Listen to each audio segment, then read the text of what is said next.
Now I would like to introduce our Secretary General for VMAN, Ms. Kanaka Patil.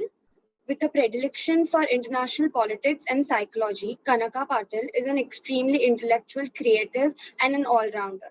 With her impeccable poise and unwavering hold over managing her duties, her presence and passion does not only aid to what she does, instead it propels to great heights.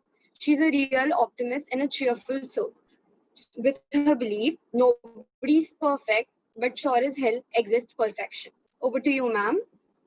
Thank you, Shravani. Greetings to the chief guest, respected teachers, executive board members, delegates, and the organizing committee of Wazimol United Nations 2020. And it is with great honor that I address you all. What a great conference. I'd honestly love to personally thank each one of you, but 250 people is a lot. It has been intensive for 2 days, a productive, fruitful, and wonderful conference. Heartiest congratulations to the award winners. There is perhaps no comparison that can be drawn to the level of debate, deliberation, and diplomacy that was witnessed by me over these committee sessions. Then again, maybe there is one comparison: the memories, the friendships, and the experiences that you take away from this conference. I have had this opportunity of working in various capacities for a month conference. I have often wondered what exactly it is that makes a conference special. Back in junior classes, I assumed it had something to do with the good food that was involved.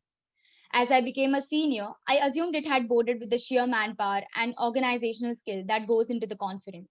As a member of last year organization committee, I assumed it had something to do with the intensity of debate and argument. However, after 5 months of intense arguments, celebrations, crisis, and a high portion of jovial, I draw to state that I still do not have an answer. Although I do have is the inexplicable, exhilarating feeling of having come closer to the answer, of having journeyed to the answer. What, in my opinion, makes this conference more special than others is the fact that this is not my conference or any other individual's conference. It is each one of ours.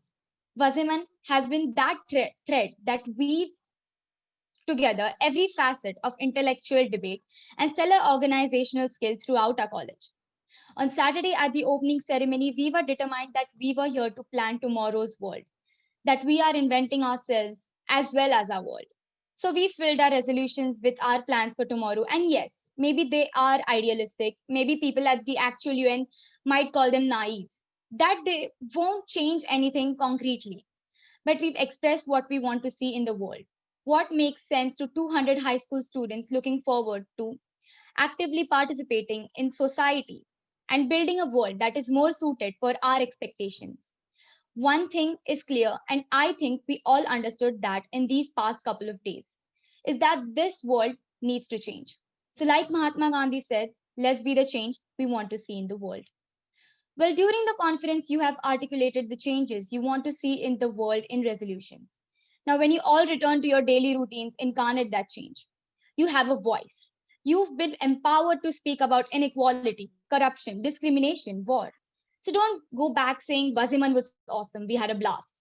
Go back indignant, shouting out why are children still starving in so many parts of the world? How is it that the death penalty still exists in so many places? Why are indigenous peoples' rights continuously violated and their knowledge exploited time and again? How is it that girls in some parts of the world cannot go to school? How can we stand here and just watch all of this happening without doing anything about it? Advocate for change. It doesn't have to be demonstrated in the streets every day. Activism starts with telling your friend who makes offensive jokes. That is inappropriate. It starts with saying hi and sparking up a conversation with people around you who probably are very lonely. It starts with giving a hug to that shy kid at school who has always been made fun of. It starts with fighting within your environment to decrease the stigma around mental illness, to make social inclusion of people infected by it possible. That's what activism starts with. And it is all well within our power. So act. We aren't done here. We're just getting started. Thank you.